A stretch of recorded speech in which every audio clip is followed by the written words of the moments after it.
All right, here we go. Crazy stuff going on. Another video.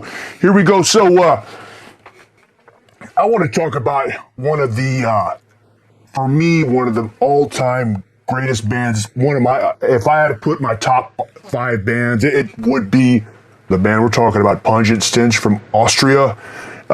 Just so good. I mean, a lot of people look at the discography and like the early stuff better than the other. I like all of it, but of course I do like the early stuff most because that's what I first got into.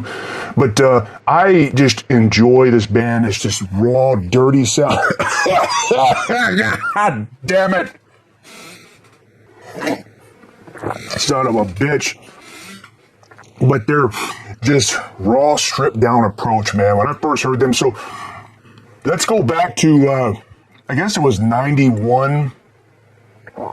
Yeah, that sounds about right. Because that's when Been Caught Buttering was released.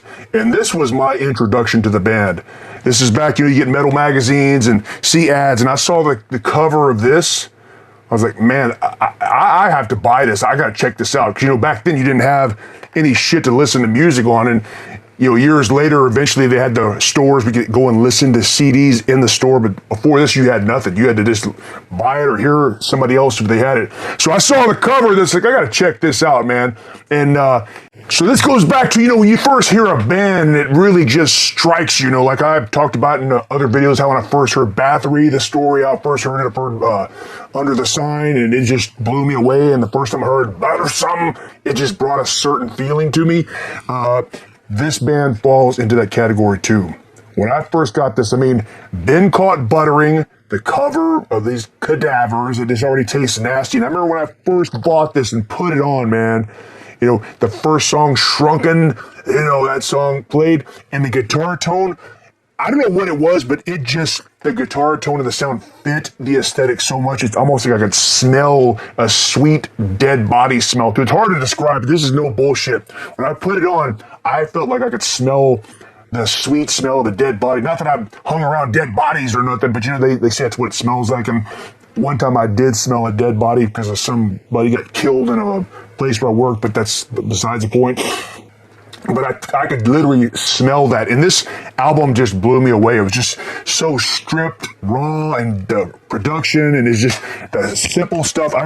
Honestly, like even, here's some shameless promotion here. Our shit that just came out, Mordant Rhed, Pungent Stench is a huge influence on our stuff. But anyway, back to the band. I got this, and it blew me away. I just loved it. Everything about it. Had that death metal, even a little bit of punk mixed in, kind of, but it sounded, it's so good. I had to, even buy other versions of it. This is the original one when it came out, the Nuclear Blast. I wish I would have bought the fucking vinyl back then, but I just bought the tape because I wanted to play it in my goddamn car. And they had this reissue later. I bought this because it had some bonus tracks on there. Daddy Cruel and other stuff like that. Ballad of the Mangled Homeboys. And the live set on here is really cool too. But I had to have that. Then they reissued it on vinyl. Of course, this is just a reissue, but at least I got the original tape. But I had to have this. It's just one of those bands I got to buy all their shit. So after I bought Been Caught Buttering, I went backwards at the time. So I get this fucking son of a bitch. I had to go get the split with Disharmonic Orchestra.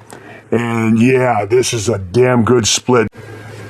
But yeah, this is one of the best fucking splits of all time, man, with Disharmonic Orchestra. I got this and totally fucking just love this shit, man. And then, the For God Your Soul, For Me Your Flesh.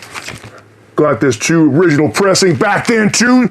So I got this one around 91, or probably 92, because it was after I already had the Been Caught Buttering. Also great stuff, man. And shortly after that, they also had a reissue of this with a different cover, which it's cool, but this is the best cover right here. I never bought that one back then, but then I eventually bought some other shit that had some of the stuff where they had re-recorded some of the tracks because some of them got recorded over or whatever. But For God Your Soul, For Me Your Flesh, so many good songs on there. And then after that, they came out with the Dirty Rhymes album. So this is a lot. I'm talking to the preaching in the choir. All you motherfuckers should already know this album, but it's definitely had a different sound to it, and a lot of weird stuff and some even techno mixed in shit. You would think this is fucking bullshit, but I still liked it. Even though it was just like a mini album, it wasn't a full album. I love the album art on here and the Mentors cover. And also what's interesting, that cover, Why Can't Bodies Fly, Warning, it's a German band. At the time, I didn't know who Warning was. I just heard the song, and it's very weird, but I like the cover. And if anybody has heard the original one of Warning and then the music video, I can see why Pungent Stench picked them to cover. Just such an odd thing, but it fits really well with their music. I know they also reissued this CD with a bunch of bonus tracks. I did not buy the reissue of that, but very odd album, but still I like it. And I just go back to it. And then the Club Mondo Bazaar. I bought this when it first came out. Now, I'm not going to lie, when I first got this, I wasn't like a huge fan of it. I liked it. I did, but I just, it wasn't blowing me away like the other stuff. And it's where they're going more to their bluesy rock and roll mix. Because I know they, as everybody knows, they had a cover band, Tres Les Hombres or some of those Tres Hombres, like the ZZ Top album, where they covered stuff like that. So it was very evident on here. A lot of blues, rock, and roll stuff, and a lot of fetish shit on here as well. Not my favorite, but I do like it. I still revisit it pretty often. And actually, before that, too, they came out with this VHS. Anybody seen this? I love this. Great stuff. Some music videos and serial killer looking crap, some live stuff. Some of the audio on the live stuff is kind of crappy, but it's still excellent stuff. I know you can find this on YouTube. People have uploaded the full version of it. Go check it out. It's pretty cool. It's again, some of the audio is kind of shitty on there, but it's still a really good relic of their time. Oh, back to For God Your Soul. I did buy this reissue later. Originally, in the 90s, they reissued it with this weird cover here, which it's okay, but I'm not a huge fan. I like this better. And this has got the original album and then remixed and a bunch of live shit. It's got 2 discs on here. So when it comes to Pungent Stench, I just like to get everything. I don't know why I haven't gone back to try to, on eBay or some Discogs, to try to get their split 7-inch with Benediction, which is great. And then even the original Extreme Deformity 7-inch. Excellent stuff. But there was a point when they broke up after, I guess it was after this one. They broke up for a while, and they came out with this Praise the Musical Assassins or whatever, which is a really cool compilation. It's got their old demos, 7 inches, and different tracks, splits with disharmonic. I'm coughing on shit. Disharmonic orchestra. But there's a cool booklet in here and a really nice little piece. I know they've had reissues and stuff like this, but I just need this. That's all I need. They were out for a while, and then they came back, and I remember it was pretty cool when they did this right here, The Masters of Moral. This album here, I remember seeing it on the cover of some metal magazines. I got the magazines, so I was pretty excited. This came out, and I liked it, but it's still, I did like it better than Club Mondo, but it still just didn't fit like the original stuff, but it still is a damn good album. I highly suggest getting it if you haven't heard it.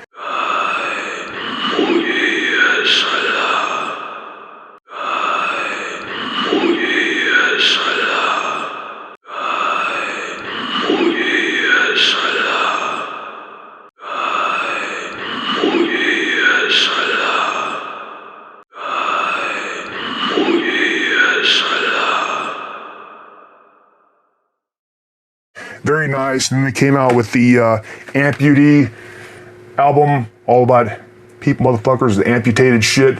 This is a good album too. A little more clean sounding, and they have a really cool music video in here. It's very cinematic, like a horror movie. If you haven't seen it, it's on YouTube. God damn it! Son of a bitch. It's on YouTube. Go check it out. Music video. Really cool stuff. And then, years later, they released this Smut album. They recorded it and they never released it. When it did come out, it's okay. It's worth having, but again, the other stuff is so good. But it's just, Pungent Stench has that aesthetic that I love. Just filthy lyrics, simple, heavy music. I love the vocals. Oh, El Cochino's vocals, fucking great vocals. I love that. Man, good stuff, man. And Pungent Stench is one of those bands that you just listen to. And you know, it's funny, you know, I talk about this and people will always laugh about the stories I tell in here, because I just literally talk about shit of stuff that I knew, people I knew in the past. And Kiwi, I talked about him. Rest in peace, the motherfucker's dead now. But thinking about Pungent Stench, it reminds me of years ago we were in high school.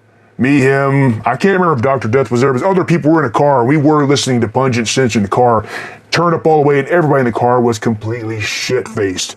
And Kiwi was in the back, and he had a 12-pack of some kind of beer, I can't remember, and some car almost swerved and hit us, and so, you know, a bunch of fucking 18-year-olds do the most intelligent thing, hang out the window and start yelling at and screaming shit, and fucking Kiwi rolled down his window. It was a manual one. He was rolling it down, he couldn't get it down fast enough. He was getting full cans of beer and throwing them and bouncing them off the side of that car. It was a van, actually. And he just kept throwing them. Hey, stop wasting that shit. He was bouncing that shit off the side of the van, and the guy driving was freaking out.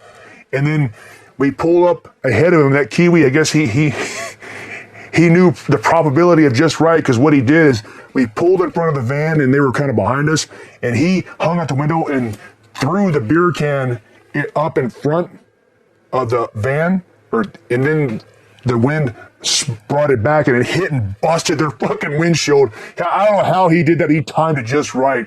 He threw it forward, and the wind blew it, and it went back and hit their windshield, and that van was all spinning on the road. He just kept on going, and the guy driving was fucking panicking. Man, they got my license plate, man. He was freaking out. Nothing ever happened. However, if that shit happened these days, going to fucking jail. There ain't no way you're getting away with that kind of crap. So, there you go. There's your story of the day. Anyway, that's it for now. More shit coming. Listen to Pungent Stench and cut your wrist.